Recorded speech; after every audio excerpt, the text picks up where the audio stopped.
नमो अरिहन्ताणं नमो सिद्धाणं नमो आयरीयाणं नमो उवज्झायाणं नमो लोये सव्वसाहुणं तीन भुवन में सार वीतराग विज्ञानता शिव स्वरूप शिवकार नमः त्रियोग संहारिके। हम पढ़ रहे हैं परम मांगलिक ग्रंथ श्री छह ढाला जी। इसकी छह ढालों में तीन बातों का वर्णन है, भूल मत जाना भाई क्या पढ़ रहे हैं हम। मूल में तो छह ढाल पूरी हो जाए ये नहीं पता पड़े कि हमने पढ़ा क्या था। तीन बातें पढ़ी हमने, पढ़ रहे हैं मतलब। पहली बात क्या थी पहली ढाल में? संसार के दुखों का वर्णन किया। संसार के दुखों का वर्णन क्या मतलब? कोई थर्ड पार्टी है उसके दुखों का वर्णन, कोई वस्तु उसके दुखों का वर्णन नहीं। ये जीव संसरण करते हुए जिन दुखों को उठाया है वो नहीं, उठा रहा है। प्रेजेंट कंटिन्यूअस टेंस, उठा रहा है आईएनजी के साथ में। नहीं तो यह हो जाएगा कि हमने पहले जो दुख उठाए थे उनका वर्णन है और अभी तक हम बड़ी बड़ी सुख रूप अवस्था है, बहुत तिजोरी भरी है हमारी। तो ऐसा नहीं है, भले तिजोरी भरी हो लेकिन संसरण हो रहा है। संसरण के मिटने का कोई ठिकाना नहीं है। अच्छी तरह खसक रहा है जीव द्रव्य क्षेत्र काल भव भाव में, एक पर्याय से दूसरी पर्याय में। इसका मतलब संसरण हो रहा है। संसरण दुख रूप है। इस बात का श्रद्धान पीली ढाल में कराया। फिर सहज प्रश्न उठा कि हमने जो दुख उठा रहे हैं, संसरण हो रहा है, परावर्तन हो रहा है, पंच परावर्तन, इसके पीछे मूल कारण क्या है? दुखों का मूल कारण क्या है? तो यहाँ क्या होता है दुखों का मूल कारण? हाँ, क्या होता है दुखों का मूल कारण? कि क्षेत्र वास्तु सोना चांदी धन धान्य दास दासी कुप्य भांड इसकी कमी है, इसलिए दुख है, ऐसा नहीं बताया। क्या बताया? मिथ्या दर्शन मिथ्या ज्ञान मिथ्या चारित्र ये दुखों का मूल कारण है। अब यदि दुख हटाना है तो दुखों के मूल कारण को रूट कॉज एनालिसिस करते हैं ना हम प्रॉब्लम का। आईटी वाले समझते हैं ये चीज जनरली। रूट कॉज एनालिसिस मतलब जो रूट है, प्रॉब्लम की जड़ है, उसको खत्म करना पड़ेगा। तो इन संसरण के, संसार परिभ्रमण के समस्या की जड़ क्या है? जड़ में मिथ्यात्व है। तो मिथ्यात्व रूपी जड़ हटेगी तो प्रॉब्लम हटेगी। ऊपर ऊपर से क्या है, पेन किलर खाएंगे तो दूर दर्द दूर नहीं होगा, दवा खाएंगे तो वो रोग को दबाएगी। इसलिए औषधि का सेवन करेंगे तो वो दर्द को मूल से खत्म करेगी। अंतर है एलोपैथी में और बाकी नेचुरोपैथी में। क्या कि एक क्या है, एक दबाती है और एक मूल से। तो मूल पे ध्यान देना है। मूल क्या है? संसार परिभ्रमण का मिथ्या दर्शन मिथ्या ज्ञान मिथ्या चारित्र, ये हमें अंदर से। तो ये मिथ्यात्व का स्वरूप क्या है उसकी चर्चा हमने वहां की। तीसरी ढाल में वो मिथ्या दर्शन मिथ्या ज्ञान मिथ्या चारित्र हटेंगे तो सम्यक दर्शन सम्यक ज्ञान सम्यक चारित्र प्रकट होगा, जो कि मोक्ष का सुख का मार्ग है। यही एकमात्र सुख का मार्ग है, इसके अलावा सुख का दूसरा मार्ग नहीं है। सम्यक दर्शन की चर्चा हमने तीसरी ढाल में विस्तार से करी। पर द्रव्यों से भिन्न मेरी सुख स्वभावी आत्मा ही पूर्ण रूप से परम उपादेय है। ऐसा जीव ने श्रद्धान कर लिया तो इसका मतलब उसके संसार परिभ्रमण का छोर निकट है, उसके अनंत दुखों का अंत निकट है। उसके जो भी उसको प्रॉब्लम होती संसार में ना, उसका निकट है यदि उसने श्रद्धान किया तो। इसलिए तीसरी ढाल अति महत्वपूर्ण, दूसरी और तीसरी ढाल, क्योंकि दूसरी ढाल में मिथ्यात्व क्या है और तीसरी ढाल में सम्यक क्या, इसकी चर्चा करी। चौथी ढाल में सम्यक दर्शन की प्राप्ति के उपाय कैसे हो। तो ऐसा है कि यहाँ पे जो वर्णन किया दौलत राम जी ने, वो तो ऐसा है कि सम्यक दर्शन के बाद क्या करे जीव, तो सम्यक ज्ञान का सेवन करे। लेकिन हमने क्या बोला यहाँ पे कि सम्यक दर्शन की प्राप्ति के लिए भी सम्यक ज्ञान का सेवन करे।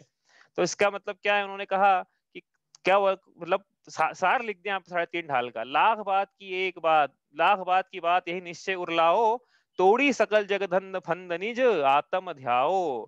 3.5 ढाल का सार लिखने के बाद अब हम बात कर रहे हैं, जो किसकी बात कर रहे हैं? देश चारित्र की। देश चारित्र में सबसे पहले पहली प्रतिमा का वर्णन किया। पहली प्रतिमा का वर्णन में हमने देखा कि मतलब जो मतलब आचरण में जो जो लगा रहा था सब लगाया कि जेएनयू का कुलाचार कैसा होता है। हाँ, वहां से बात हमने शुरू करी थी वहां पे, क्योंकि आचरण की प्रमुखता से कहीं कथन आया नहीं था यहाँ पे।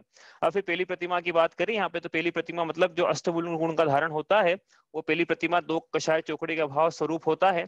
तो अष्टमूल गुण में 3 मकार का त्याग सूक्ष्म रूप से भी, और स्थूल रूप से 5 पापों का त्याग, मतलब 5 अनुव्रतों की चर्चा हमारी पूरी हो गई है। पहली प्रतिमा का वर्णन पूरा हो गया है। क्या है पहली प्रतिमा में? क्या देखा था हमने? वापस से अगर रिवाइज करें शॉर्ट में, बिल्कुल रिवीजन तो करेंगे संडे को, लेकिन शॉर्ट में पहली प्रतिमा में क्या देखा था हमने? कि जीव सबसे पहली कंडीशन पहली प्रतिमा होने की क्या है? बताओ, कोई कौन बताएगा? सबसे पहली प्री रिक्विजिट कि इसकी पहली प्रतिमा, उसकी सबसे पहली चीज क्या होना चाहिए? प्री रिक्विजिट संगी पंचेंद्री बना मत बोलना, हाँ वो हम पहले से ही हैं। अब पुरुषार्थ करके सम्यक हम, दर्शन। हाँ सम्यक दर्शन। पहली प्रतिमा, पहली कंडीशन है कि सम्यक दर्शन से जीव शुद्ध हो, उसके बाद बात करना व्रतों की। उसके अलावा भी करोगे तो पापों का त्याग कहलाएगा, लेकिन पांचों अनुष्ठान नहीं बनेगा, पहली प्रतिमा नहीं बनेगी, भावलिंग से नहीं बनेगी, द्रव्यलिंग से बन जाएगी।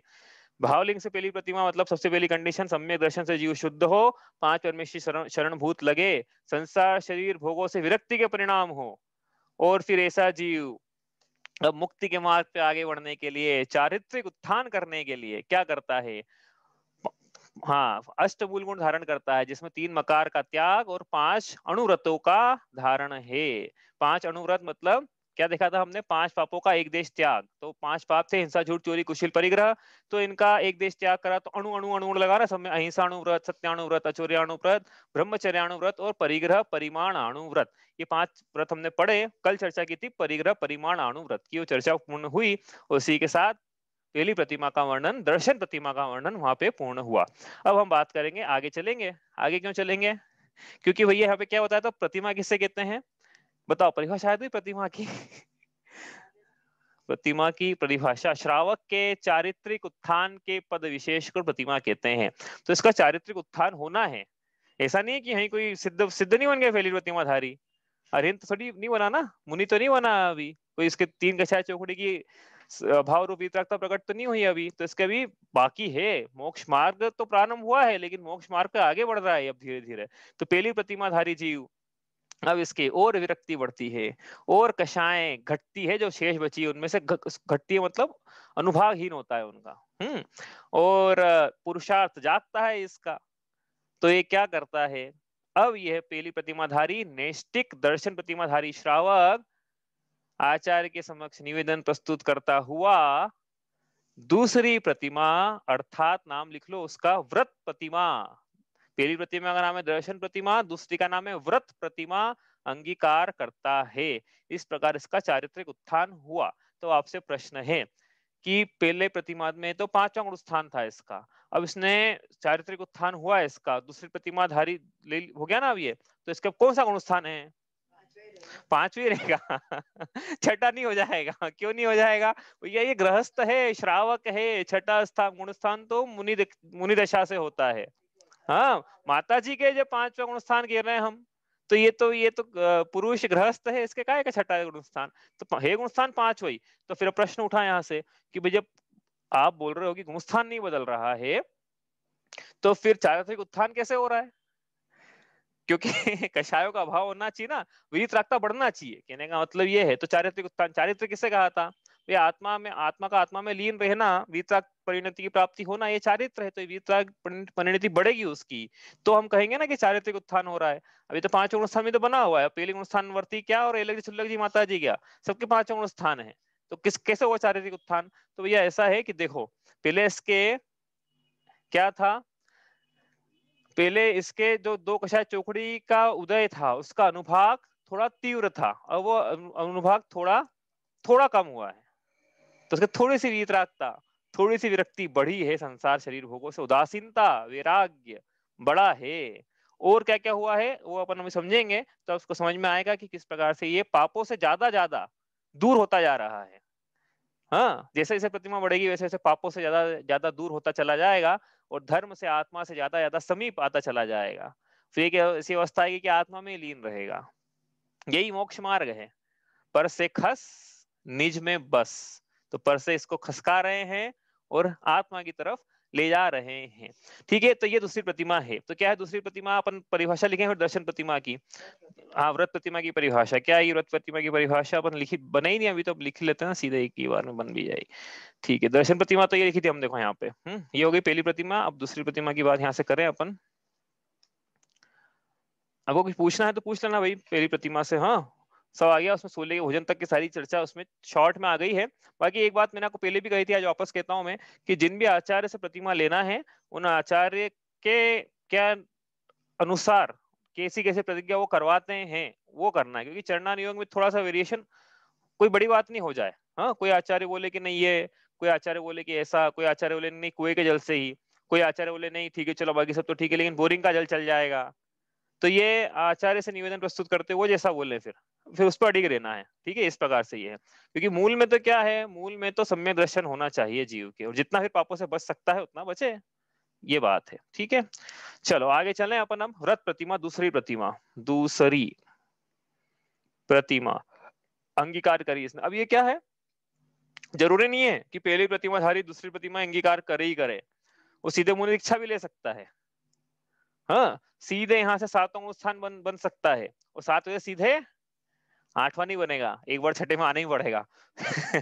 फिर 7वां बना के फिर सीधे छपक श्रेणी मान सकता है वो। हाँ, ये ऐसा हो सकता है, जरूरी नहीं है कि ये दूसरी, ये तो राजमार्ग है, पहली दूसरी तीसरी 11वीं तक ऐसा राजमार्ग है। लेकिन कोई ज्यादा जिसके पुरुषार्थ प्रबल है, सीधे मुनि दीक्षा ले ले।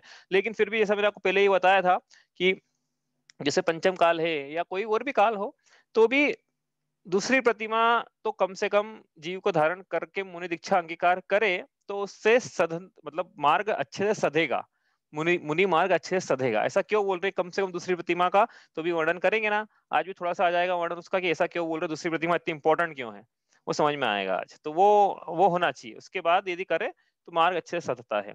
तो दूसरी प्रतिमा क्या नाम, क्या है उसका, व्रत प्रतिमा। व्रत प्रतिमा में क्या है अब, हाँ व्रत प्रतिमा में क्या है, दूसरी प्रतिमा अपन देखा ना, क्या देख अब क्या करना है यहाँ पे, तो देखो जो जो पहली प्रतिमा में था वो सब एप्लीकेबल है यहाँ पे। ऐसा नहीं करके अब दूसरी प्रतिमा नई नई चीज आएगी पहले सब भूल जाएंगे, ऐसा नहीं। जो सेकंड स्टैंडर्ड में पढ़ेंगे जाएंगे तो पहले स्टैंडर्ड में जो सीखा हुआ है अल्फाबेट वगैरह सब काम में आएंगे ना यहाँ पे। तो जो हमने वो लिया था वो यहाँ पे काम में आएंगे। तो अब एक्स्ट्रा क्या है फिर, तो एक्स्ट्रा की चर्चा डेल्टा की, डेल्टा डेल्टा की चर्चा होगी, क्योंकि अपने बेस तो बना लिया पहली प्रतिमा में कि जैन कुलाचार से शुरू किया, पहली प्रतिमा तक का बेस बन गया। अब जो डेल्टा चेंज, और डेल्टा मतलब चेंज, स्मॉल चेंज को डेल्टा बोलते हैं मैथमेटिक्स में, तो उसकी बात होगी यहाँ पे। ठीक है, तो दूसरी प्रतिमा व्रत प्रतिमा, मतलब क्या कहना है यहाँ पे कि पहली प्रतिमाधारी, लिख लेना साथ में, वो अंडरस्टूड है, पहली प्रतिमाधारी अब 5 अणुव्रतों का पालन, ये तो था पहले से ही, वापस से क्यों लिखा, एक शब्द लगाना पड़ेगा इसमें, क्या, निरतिचार पालन, निरतिचार। ओ इसका मतलब क्या था, इसका मतलब समझ में आया क्या था, 5 व्रतों का निरतिचार धारण, हम्म, और शल्यों से रहित,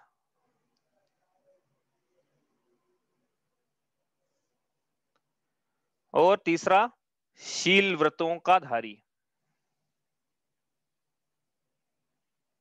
3 चीजें आ गई डेल्टा में इसमें, समझ में आई 3 चीजें कौन कौन से आगे।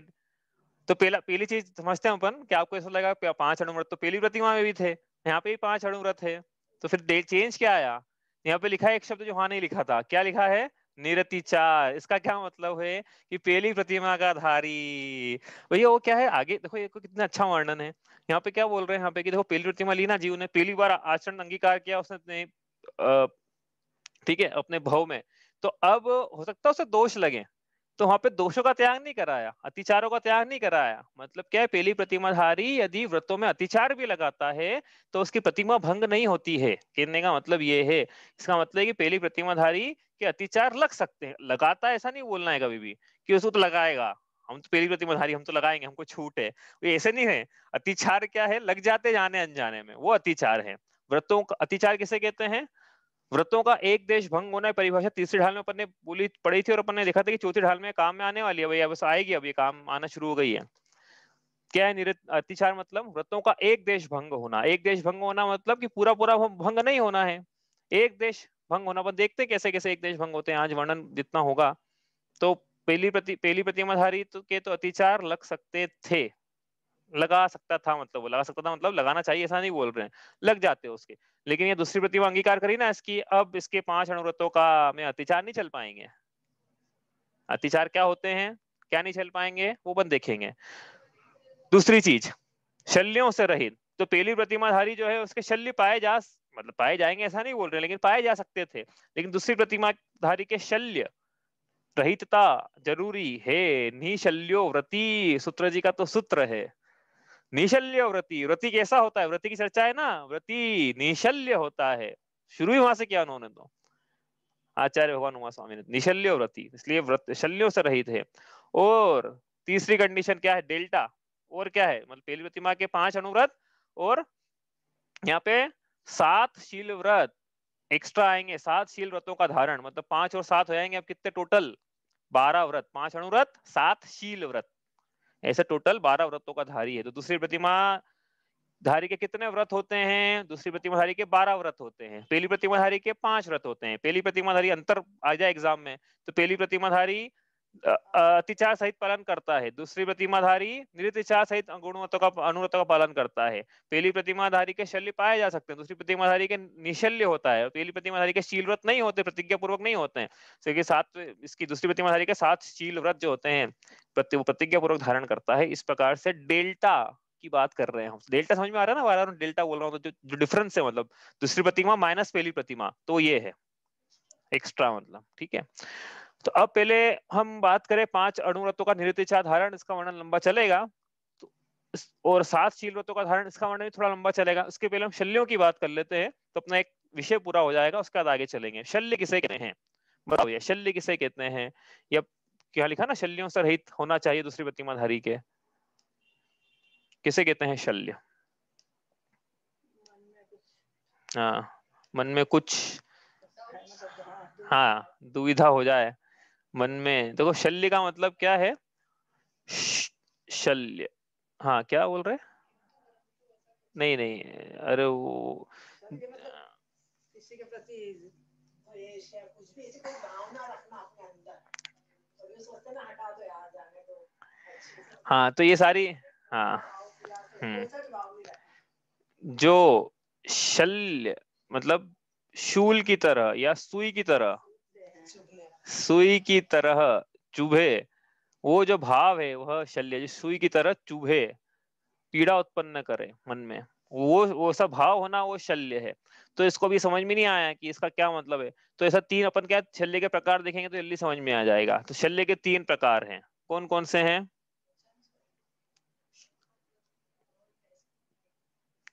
शल्य के 3 प्रकार कौन कौन से हैं, जिनको स्क्रीन पे दिख रहे हैं उनको दिख रहे हैं, जिनको नहीं दिख रहे हैं उनसे पूछ रहे हैं कौन कौन से हैं। माया माया मिथ्या निदान, ये 3 प्रकार के शल्य हैं। ये इनसे क्यों पढ़ रहे हैं शल्य, क्योंकि ये जीव मोक्ष मार्ग पे आगे बढ़ रहा है। जिसकी कथा शुरू करी थी बायोग्राफी ताश भ्रमण की है बहु कथा, अब वो पहली प्रतिमाधारी दूसरी प्रतिमाधारी हो रहा है, तो उसके शुद्धता बढ़ रही है। वो मोक्ष के निकट निकट जा रहा है, मोक्ष मार्ग पे आगे बढ़ रहा है ना, मंजिल की तरफ जा रहा है ना, मोक्ष उसकी मंजिल है, तो मार्ग पे आगे बढ़ रहा है, तो सारे विकारों को पीछे छोड़ता हुआ जा रहा है। तो दूसरा माइलस्टोन आया इसके जीवन में, दूसरी प्रतिमा का। तो उसने अब किसको पीछे छोड़ दिया, पछाड़ दिया, माया मिथ्या निदान को पछाड़ दिया। शल्य इसे कहते हैं, मिथ्यात्व को तो उसने पहले ही पछाड़ दिया था। अब माया निदान की बात करें तो माया तो सबको पता है, छल कपट के जो परिणाम होते हैं उसको माया कहते हैं। छल कपट के जो परिणाम है, हाँ अंतरंग से में कुछ रखना, बहिरंग में कुछ और रखना, इस प्रकार के जो परिणाम है मायाचारी के परिणाम है, धगा इसको धोखा देने के परिणाम जो है। मिथ्या तो मतलब पता ही हमें। निदान मतलब क्या है, निदान मतलब क्या होता है, भोगों की आकांक्षा करना, ये निदान है। लिख लो आप चाहो तो, भोगों की आकांक्षा, भोगों की इच्छा करना। भोग मतलब 5 इंद्रियों के विषय भोग, अनुकूलता संसारिक, ये मुझे मिलती रहे, ऐसी आकांक्षा करना, यह निदान है। मैं दूसरी प्रतिमा लूं और दूसरी प्रतिमा के बदले में बहुत सारा पुण्य का आश्रय हो, जिसका उदय आए तो मुझे मोक्ष की प्राप्ति हो जाए। अरे पुण्य के उदय से मोक्ष की प्राप्ति होती है क्या, पुण्य के उदय संसार की प्राप्ति होती है। तो पुण्य के उदय संसार की प्राप्ति हो और संसार में अनुकूलता बनी रहे, तो ये निदान है। क्या कि पुण्य की चाह करके, कि पुण्य क्यों चाहता है जीव, तो आप किसी से पूछना पुण्य क्यों चाहेगा, तो ये नहीं बोलेगा कि पुण्य के उदय में धर्म, यदि ऐसा भी बोलो तो एक बार काम चल जाए। लेकिन जीव क्या बोलेगा, पुण्य के उदय में मुझे देवगति मिले, मेरा शरीर निरोगी बना रहे, मेरे को इष्ट वियोग नहीं हो, अनिष्ट संयोग नहीं हो, मेरे को विषय भोग मिलते रहे, मेरी आजीविका चलती रहे, प्रभुता बढ़ती रहे। ये रहते हैं लोगों के धर्म। पुण्य क्यों चाहते हैं, पुण्य कमाने के पीछे क्या भाव है। तो यदि ये ऐसे भाव है तो क्या है, शल्य कह रहे हैं यहाँ पे, भोगों की आकांक्षा हो रही है, इसका मतलब धर्म धारण करके भी जीव धर्म का स्वरूप नहीं समझ पा रहा है। यहाँ पे तो धर्म का स्वरूप बता रहे हैं कि शल्य रहित होना, शल्य रहितता है, भोगों की आकांक्षा रहितता होना चाहिए। तो ये दूसरा प्रतिमाधारी क्या है, शल्यों से रहित होता है। ठीक है, आगे चलें। तो शल्य की बात इतनी करनी थी अपने को। किसी को कुछ पूछना है इसमें, शल्य मतलब क्या है, ये सुई की तरह चुभते हैं, मायाचारी के परिणाम कष्ट देते, पीड़ा करा रखे इस प्रकार से। आगे चलें यहाँ से। तो ये हो गए शल्यों से रहितता। अब बात करने पहले अपन के लिए बात कर लेते हैं, देखो 7 व्रतों, शील व्रतों के धारण की बात कर लेते हैं पहले। इनके नाम लिखते हैं हम, नाम लिखे हुए टेबल में वो दिखा देते हैं, यहाँ लिखने में जाएंगे तो बहुत टाइम लगेगा। तो अपने पास टेबल में जो अपन दिखा रहे हैं ना पीडीएफ, यहाँ पे वहाँ पे नाम लिखे हुए हैं। तो ये आपको ना ये टेबल याद करना है, एग्जाम में आएगी ऐसी की ऐसी। कहाँ है ये, देखो ये छंद नंबर चल रहा है अपना 11, इसमें ये टेबल नहीं 12वें बनी हुई है क्या कि 11वें बनी हुई है, देखता हूँ मैं कहाँ बनी हुई है, एक सेकंड देखता हूँ मैं कहाँ है। ये रही, देखो इस वाले में है, ये 10वें में है, ठीक है। तो अब ये दूसरी प्रतिमा, ऊपर चारित्र के भेद से शुरू किया था, एक देश सकल चारित्र, हाँ देश चारित्र ने बात की थी। अब देश चारित्र के 3 भेद करें यहाँ पे, तो 5 अनुव्रत के नाम लिख, तो यहाँ पे लिखे हुए हैं। अहिंसाणुव्रत, सत्याणुव्रत, अचौर्याणुव्रत, ब्रह्मचर्याणुव्रत और अपरिग्रह व्रत नहीं है, अरिव्रत गलत लिखा है वो करेक्ट कर लेना भैया, हाँ आपका हार्ड कॉपी हो तो करेक्ट कर लेना। अपरिग्रह अणुव्रत नहीं है, परिग्रह परिमाण अणुव्रत नाम है उसका। ये मैं ऐसा नहीं है कि मैं अपनी पंडिताई साबित कर रहा हूँ भैया हो कि आप तो शास्त्रीय गलतियां निकाल रहे हो, कितना आता है आपको ऐसा नहीं हो जाती प्रिंटिंग मिस्टेक आगे चले हम अपन। तो ये हो गए अणुव्रत। अब यहाँ पे बात करना है 7 शील व्रतों की। तो 7 शील व्रत क्या होते हैं उन देखेंगे, लेकिन वो शील व्रत वो 2 प्रकार के हैं। एक का नाम है गुण व्रत, एक का नाम है शिक्षा व्रत। अब अपन ने बोला 7 है, तो 7 में से 3 तो है गुण व्रत और 4 तो है शिक्षा व्रत। अब 3 गुण व्रतों के नाम यहाँ लिखे हैं, दिग व्रत, देश व्रत और अनर्थ दंड त्याग व्रत। पूरा नाम लिखना उसका, अनर्थ दंड त्याग, ऐसा ठीक है। दिग व्रत, देश व्रत नाम याद रखना पड़ेंगे एग्जाम में, सब ऐसा ऐसी टेबल बनाने को पड़े आई जाएगी। तो अनर्थ दंड त्याग, अनर्थ दंड त्याग जो है वो 5 प्रकार का है। अपध्यान, पापोपदेश, प्रमाचर्य, हिंसा दान और दुश्रुति, ठीक है, ये सब भी याद रखना है और फिर अब आई कि गुणव्रत हो गए 3 प्रकार के, है ना। अब शिक्षा व्रत 4 प्रकार के, सामायिक शिक्षा व्रत, प्रोषोदोपवास शिक्षा व्रत, भोगोपभोग परिमाण शिक्षा व्रत, तिथि समिभाग शिक्षा व्रत। तो ये 3 गुण व्रत, 4 शिक्षा व्रत, टोटल मिला के 7। इनको एक शब्द में बोलना है तो 7 हो गए शील व्रत, इसमें मिला लिए 5 अणुव्रत, तो टोटल हो गए 12 व्रत, दूसरी प्रतिमाधारी के 12 व्रत। इस प्रकार से ये वर्णन है, ठीक है। अब चर्चा करना है किसकी, इनकी करना है एक एक करके, तो करेंगे वो दौलत राम जी एक एक पंक्ति में। ये अब जो चर्चा आएगी ना पूरी एंड तक, आखिरी का छंद छोड़ देना, बाकी आखिरी के छंद के पहले तक जितनी चर्चा है वो इन्हीं व्रतों की चर्चा है। एक एक पंक्ति में, 2-2 पंक्ति में ये सारे व्रत बताएंगे। दिग व्रत क्या है, देश व्रत क्या है। दिग व्रत क्या होता है उदाहरण के लिए पढ़ेंगे तो नहीं अपन छंद पढ़ लेते हैं, तो उसमें पहली पंक्ति में दिग व्रत क्या है वो लिखा हुआ है वहां पे, है ना। और वो समझेंगे नहीं, लेकिन आज दिग व्रत, आज अपने को कुछ और पहले तो अतिचार समझना है अपने को। तो ये दिग व्रत क्या होता है इस पंक्ति में इसकी चर्चा है। देखो अपन छंद नंबर 11 पढ़ते हैं। जल मृतिका बिन और नाही कछु गहे अदत्ता, निज वनिता बिन सकल नारी सो रहे विरत्ता, अपनी शक्ति प्रमाण परिग्रह थोड़ो राखे, दश दिश गमन प्रमाण ठान तसु सीमन नाखे। तो ये चर्चा चल रही थी ऊपर के 3 चरणों में, तो अणुव्रतों की चर्चा चल रही थी, है ना। यहाँ पे लिखा आचौर्याणुव्रत, ब्रह्मचर्याणुव्रत और तीसरे चरण में लिखा परिग्रह परिमाण अणुव्रत। ये हो गई अणुव्रतों की चर्चा, पहली प्रतिमा की। और साथ में दूसरी प्रतिमा की चर्चा भी है यहाँ पे, ऐसा नहीं कि पहली पहली की है, क्योंकि वो 5 अणुव्रत दूसरी प्रतिमाधारी की भी तो है। इसलिए आपको यदि मूल रूप से कहना है कि छड़ाला की चौथी ढाल में कौन सी प्रतिमा की चर्चा है, तो एक शब्द में उत्तर इसका दूसरी प्रतिमा की चर्चा है। ये दूसरी प्रतिमा की चर्चा, लेकिन वो अणुव्रत 5 अणुव्रत पहली प्रतिमा में भी है और फिर दूसरी प्रतिमा में तो है ही। तो मुख्य रूप से वो तो 12 व्रतों की चर्चा है यहाँ पे, लिखा भी है अंत में, लिखा है यह 12 व्रत के अतिचार पन पन न लगाए। तो 12 व्रत लिख दिया उन्होंने, उसके उन्होंने लिखा अतिचार न लगाए। तो अतिचार न लगाए इसका मतलब समझ में आ गया। अरे बताऊं पंक्ति आपको, रुको आपको बताता हूँ मैं। ये लिखा है यहाँ पे, ये लिखा 15 12 व्रत, पहली पंक्ति पढ़ो, 12 व्रत के अतिचार पन पन न लगावे। मतलब 12 व्रत है ना ऊपर, जो 5 अणुव्रत और 7 शील व्रत, 12 व्रत हो गए। इनके अतिचार पन पन मतलब हर एक व्रत के 5 अतिचार, 5 अतिचार है, वो नहीं लगाता है। तो कौन नहीं लगाता है, कौन नहीं लगाता है, कौन सी प्रतिमाधारी नहीं लगाता है। दूसरी प्रतिमा धारी नहीं लगाता है। इसलिए ये आपको के समझना है के लिए हम ये बोलेंगे कि दूसरी प्रतिमा की चर्चा है यहाँ पे, ठीक है।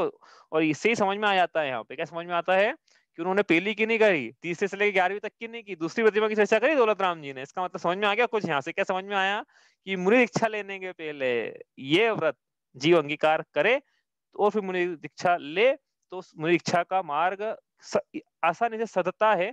क्यों ऐसा बोल रहे हैं बार बार, क्यों बोल रहे हैं, बोल ही देते हैं चलो आज। तो अब आप बार बार ऐसा होता रहेगा कि ऐसा क्यों बोल रहे हो बार बार, क्यों बोल रहे हो बार बार, तो पर आज बता ही देते हैं उसके पीछे भेद क्या है, कारण क्या है ऐसा। देखो क्या लिखा है यहाँ पे, यहाँ पे अपन ने 10वां छंद निकाला था ना, देखो यहाँ से समझ में आ रहा है, यहाँ से समझ में आएगा। अणुव्रतों के नाम देखो आप, अणुव्रत, गुण व्रत, और आखिरी वाला जो है ना उसका नाम है शिक्षा व्रत। किस बात की शिक्षा देते हैं ये 4 व्रत?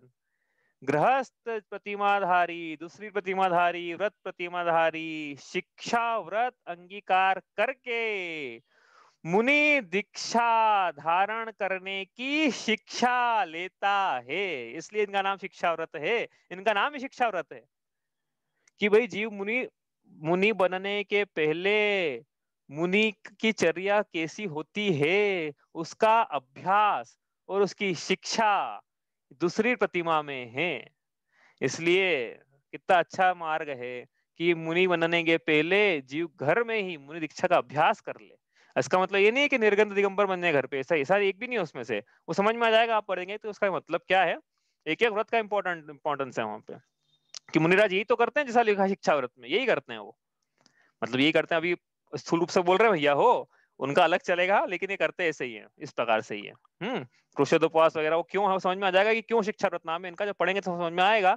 इसलिए दूसरी प्रतिमा का इतना इंपॉर्टेंस है। इसलिए हम में से किसी के मुनि दीक्षा लेने के भाव हो, आर्य का दीक्षा लेने के भाव हो, तो पहले राजमार्ग तो यही है कि पहले जीव दूसरी प्रतिमा अंगीकार करके घर गृहस्थ अवस्था में ही उसका अभ्यास करे, शिक्षा प्राप्त करें कि मुनि बनने पर हमें यह ऐसी चर्या साधना है। नहीं तो क्या होता है, क्या होगा नहीं तो कि जीव ने आवेश में आके या घर में किसी से बनी नहीं और जा रहे हम तो, और मुनि दीक्षा ले लिया, आचार्य ने दे भी दी, और यदि अभ्यास नहीं है इसका शिक्षा व्रतों का दूसरी प्रतिमा का, तो फिर क्या होता है कि अब वो पॉइंट ऑफ नो रिटर्न है मुनि दीक्षा, तो वहां से वापस गृहस्थ अवस्था का तो मार्ग ही बंद है। घर वाले बोल देते हैं कि वे डोली उलांघोगे तो वापस पलट के मत आना, वापस आ जाओगे तो दरवाजा खोलेंगे नहीं हम।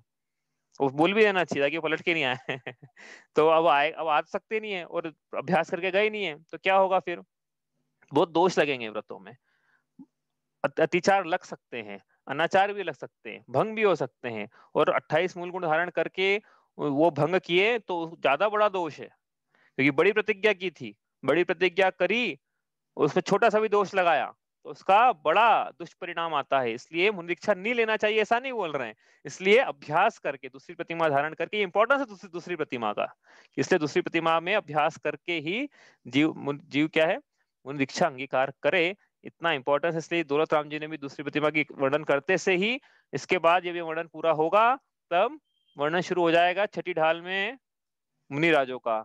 और चौथी छठी में कैसे पहुंचेगा, उसके लिए 5वीं ढाल सेतु का काम करेगी।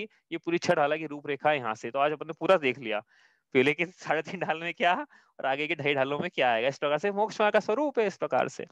चलो अपन अब आगे बढ़े यहाँ से, तो अब देखते हैं क्या बच गया अपना टॉपिक यहाँ पे ऊपर ने लिखा था, वो देखते हैं पहले, क्योंकि अपन नहीं दिग्व्रत देशव्रत की परिभाषा करेंगे अपन, दिग्व्रत क्या है, देशव्रत क्या है, अनर्थदंड क्या, त्याग क्या है, और 4 शिक्षा व्रत क्या है वो तो हम करें। उसके पहले यहाँ पे लिखा ना एक चीज, भाई एक एक करके देखो अपन ने एक एक ये 3 बातों का वर्णन करना है अपने को। शल्यों से रहितता का वर्णन करना है, जो हमने बताया शल्य क्या होते हैं। 7 शील व्रतों का धारण, तो इसका भी ओवरव्यू मिला अपने को। अभी एक एक वर्णन, एक एक लाइन का विस्तार से वर्णन तो तुरंत राम जी करने वाले हैं, तो उनके साथ ही अपन करेंगे। लेकिन एक वर्णन जो आगे नहीं आएगा, जो अपने को करना है वो ये है 5 अणुव्रतों का निर्तिचार पालन। तो हमको अब ये देखना, और पंक्ति आएगी भी आगे कौन कौन सी बताई ना अभी आपको मैंने, आखिरी छंद की पहली चरण, 12 व्रत के अतिचार पन पन न लगाए, तो 5 अतिचार हो जाएंगे, वहां पे देखना ही पड़ेंगे। तो वो यहाँ से देखना शुरू कर देते, नहीं तो वहां पे क्या 60 अतिचार देखना पड़ेंगे एक साथ, 65 देखना पड़ेंगे सल्लेखना मिला के। तो 65 अतिचार देखें ऐसे, तो अपन जहां जहां वो व्रत आएंगे वहां वहां अतिचार देखते चले जाएंगे। अभी तक क्यों नहीं देखे थे, क्योंकि पहली प्रतिमा का वर्णन था ना, मैंने आपको पहले बताया था कि देखो अतिचारों का वर्णन नहीं कर रहे हैं पहली प्रतिमा में, क्यों, क्योंकि उसके निरतिचारता है ही नहीं पहली प्रतिमा में, दूसरी प्रतिमा में निरतिचार पालन है। इसलिए अब अतिचारों का वर्णन अब कर रहे हैं पांचों अनुव्रतों का एक साथ, और जब शील व्रत आएंगे तो शील व्रत में जहां जहां पढ़ते जाएंगे वहीं वहीं उन अनुव्रतों को लेते चले जाएंगे, तो फिर पाइल अप नहीं होगा। ये तो 65 व्रत एक 65 अतिचार एक साथ पढ़ने पड़ते हैं, तो याद नहीं होते। चलो अपन बात कर रहे हैं आपस से। अब ये वापस धारण कर रहा है, ये पहली प्रतिमा धारी दूसरी प्रतिमा धारण कर रहा है, तो इसके क्या क्या पाया जा रहा है, वही सब पाया जा रहा है सब में। देखो ये बार बार रिपीट कर रहे हैं, ये भूलना नहीं है अपने को, नहीं तो अपने को क्या लगेगा कि सोले का खाना खाना पहली प्रतिमा है और सामायिक करना दूसरी प्रतिमा है। ये सब ठीक है, लेकिन मुद्दा क्या था? सम्यक दर्शन से जीव शुद्ध हो, संसार शरीर भोगों से विरक्त हो, पंच परमेश्वरी शरण भूत लगे, तीन मकार का स्थूल सूक्ष्म रूप से त्याग हो, और पांच पापों का एक देश त्याग हो प्रतिज्ञा पूर्वक। ये सब रिक्विजिट है उसकी। तो पांच पाप कौन कौन से? हिंसा, झूठ, चोरी, कुशील, परिग्रह। अपन क्या अपने को अतिचार पढ़ना है, तो अपने को पहले अणुव्रत, अहिंसा अणुव्रत क्या होता है वो अपन समझते हैं वापस से, क्योंकि हो गया ना इतना टाइम, तो अपन भूल गए। ऑब्वियस सी बात है, नोट्स तो बना नहीं रहे अपन, तो अपन भूल गए। तो क्या होते हैं? तो क्या होते हैं अहिंसा अणुव्रत? क्या होता है बताओ, कौन बताएगा? हाँ